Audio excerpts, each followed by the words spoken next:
Today I'm going to give you my full in-depth review on a new fragrance from the house of Electimuss London. This is Aquila Absolute. So in this video here I'm going to tell you how I feel about it, my performance, if Kelly likes and if you should sample this fragrance or not. Before I start with the review, this brand has a lot of great fragrances. I think two of my favorites from the brand are Imperial. That's kind of like a fresh fragrance, slightly leaning into that Creed Aventus DNA. Not the same fragrance, but when you smell, you kind of get vibes like it's a sister, brother, or distant cousin. Before I start, thank you, Steve, for letting me borrow your bottle of Aquila Absolute by Electimuss London. So this fragrance retails for $390. It's a 100ml bottle or 3.4 fluid ounces. Presentation made, and I'll zoom in and show you guys the beautiful blue on the bottom with some lightly gold stars, and you can see your juice level in it, and the sprayers are awesome. You control your mist and everything else. The snap snaps into place. Well, the cap snaps into place. Box presentation is phenomenal. This is a beautiful box, and it has beautiful Electimuss London in the front, beautiful texture on the side, and it opens up like this and you can put your bottle inside. It's absolutely beautiful. The presentation is a 10 out of 10 in my personal opinion. Let's go over note breakdown, which I'll show on the screen here. Spray it here. Sprayers are awesome. You can spray a whole lot or a little bit, which is awesome. If you don't want to go a lot of spray, you can do a little light spray and wear it wherever you're going to go at, and you should be fine. Opens up. You're getting a little bit of spices from the cardamom. You're getting a slight bit of raspberry in the fragrance. You're definitely picking up the oud, right? The oud is in this fragrance. Oud is one of the primary notes in this fragrance, so is leather. But this has similarities to other fragrances that I like on the market. So I smell a lot of oud fragrances. It's probably one of my favorite notes. Not my favorite, one of my top 10 favorite notes.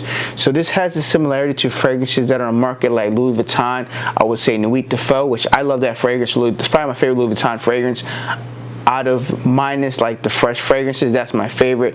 It's a Middle Eastern type of fragrance that I think was exclusive to Dubai, then they eventually brought it to the United States. And then you get elements of Ambre Nomad by Louis Vuitton as well. So if you like those fragrances, you're gonna like something like this. This one here is very bold, and you're getting a little bit of this greenness from the geranium, and you're getting some spicy greenness from the cardamom as well. So it has that oudiness, that barnyard feel, but there's elements of some sweetness and oud and some resinous fragrance as well. Now, you get a little bit of geranium, but it's not a lot of geranium. I feel like there is some geranium to add to the touch of the fragrance, but it's not a lot to be like a minty kind of fragrance. You do get a green feel to the fragrance. When it comes to the dry down of this fragrance, so you're picking up oud, you're getting a little bit of rose and patchouli, right? You're getting some leather. It's more tamed down when you get to the dry down. But if you don't like notes of leather, oud, rose, or patchouli, you're not gonna like this fragrance here.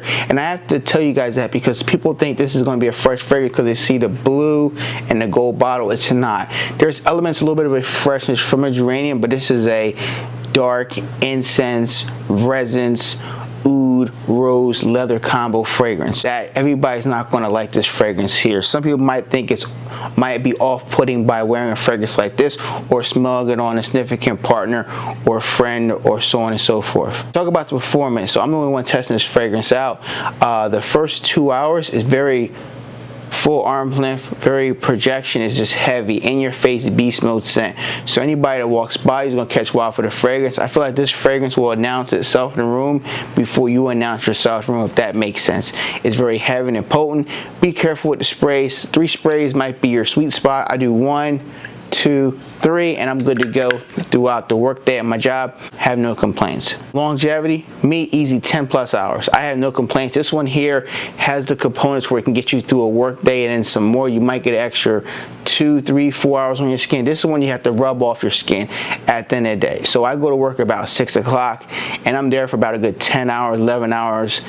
On my shift, I gotta do overtime, so by the time I get home, I'm still catching wild for this on my skin, and it's 12 hours later. It's ridiculous for a fragrance, but people want long-lasting fragrances, so it does everything it's supposed to do, and the price is very expensive, but you get what you pay for with a fragrance like this. That's all I can say. Seasons and occasions. For me personally, this is going to be all year round scent. You can wear it in the spring and summer. You want toner sprays, maybe 1 or 2 sprays. The fall and winter time, you can up it to 3 sprays and you should be good to go. You don't have to do 5 or 6 sprays. This is the one that projects very heavily, very heavy in your face as well, and this is one where you got to be careful with your sprays. This is one where you have to test that at home first before going out in public, because it might be too strong with 3 sprays. You might want to tone it down to 1 spray, in my personal opinion. Try it out for yourself before wearing it out in public. Occasion wise, me personally, this is more, I would say, if you want to wear it to work, be careful, be very cautious. This is a heavy fragrance. You might want to do 1 spray, or you might want to spray it 2 hours before you go to work, so by the time you get to work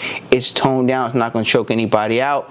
Date night, I would say no, not at all. Casual errands, you can run it as well. It's almost a $400 fragrance. I would probably wear this more dressier occasion, like if you're going to a nice board meeting, maybe 1 spray. Ratings and final thoughts. Me personally, this is a 7 out of 10 fragrance. This is one where some people may not like this fragrance, and I'm going to be honest with you guys, everybody's not going to fall in love with this scent here. Some people might say you smell or you stink, so please keep that in mind.